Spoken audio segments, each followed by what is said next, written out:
This video is to explain the cleanup process and dismissal process for the Global Cities Visual Arts classes.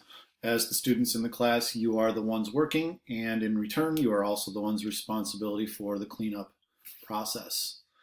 First and foremost, during cleanup, I want you to remember that this is the responsibility of everybody in the room to get the room back in a good functional condition for the next class, the same way that you want it to be when you come in the room. If there are messes when you come in, please alert me so that I can talk to students from the previous class.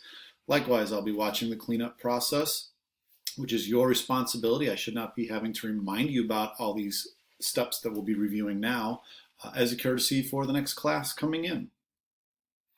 What's most important to remember in this situation is that when we are cleaning up, I really don't care who made the mess. We all clean up the room together. If I ask you to do it, it's not an accusation of who made a mess. It's because I believe you can help make it a better, more comfortable room for everybody. During cleanup, phones are not to be out. Phones that are out will be taken away. For any messes that you see out on your desks or tables, you will see a brush or scraper hanging on one of the doors of the front cabinets in the room.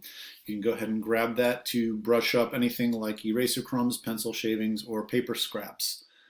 Bear in mind, sweeping trash onto the floor does not mean it is clean. You can either be sweeping it onto a piece of scrap paper to put in the recycling or garbage.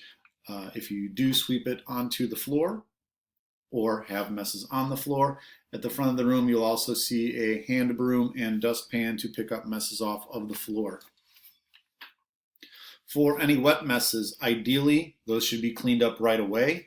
You should be telling the people next to you on either side to be mindful of that spill so that they don't slip and hurt themselves, and also so that if it's something like paint or ink, it's not being tracked through the room and possibly into the hallway. Sponges are located by either sink. Use a little bit of water so they're slightly damp to help wipe up and absorb the mess. Then use paper towels. Please don't waste paper towels by going to them first to clean up a mess.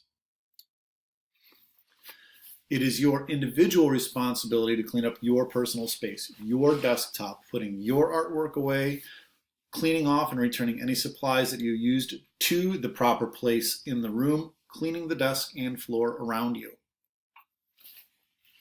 Odds are, at the end of class, your desk might look something like this. Before we talk about being dismissed, I expect it to look more like this. So the next person coming in can come down to that desk, come sit down at that desk, and get going on their own project. In addition to the individual responsibilities, we will have a duty roster for people to take care of other responsibilities. For example, making sure that the sinks are clean, free, and clear of all messes. Making sure that the flat file and supply desk are in order and that all things are properly put away inside the art cabinet.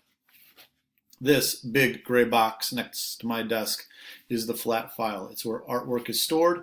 Most materials that we're using specific to a project will be either on the flat file or on the supply desk next to it. When you go to get your materials, you'll probably be getting them from those locations, and in the same sense, this is where those items go.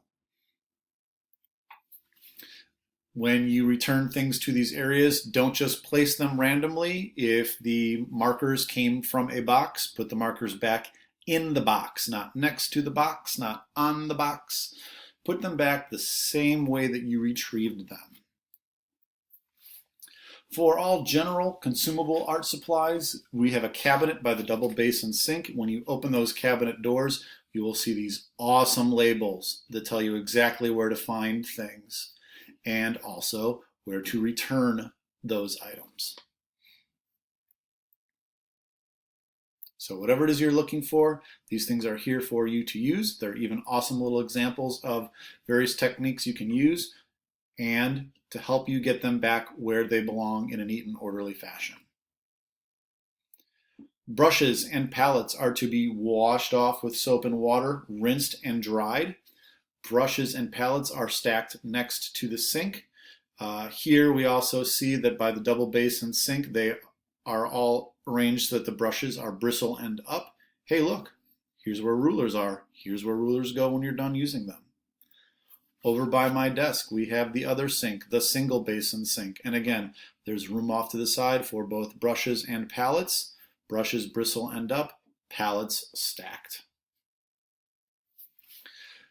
Cleaning out the sink means that there is no trash or waste inside of it. Brushes, paper towels, anything of that sort is cleaned up and put away where it belongs. Sponges are not left wet and drippy and messy at the bottom of the sink.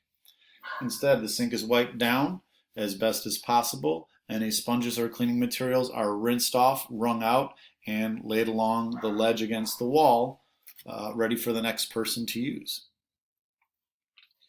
Once the room is all finished, I expect you to ask your neighbors if they need any help. Instead of waiting for other people to clean up and having it take a longer amount of time, help your neighbors so that the room gets cleaned up faster. Once everybody is cleaned up, please sit quietly at your desk, the desk you've been working at all period. Face the front of the room and wait for any final remarks from me before being dismissed. While you are waiting for everybody else to finish up, while you are waiting to be dismissed, your phone should not be out. Thanks for watching. I appreciate your help in keeping the room neat, clean, and orderly.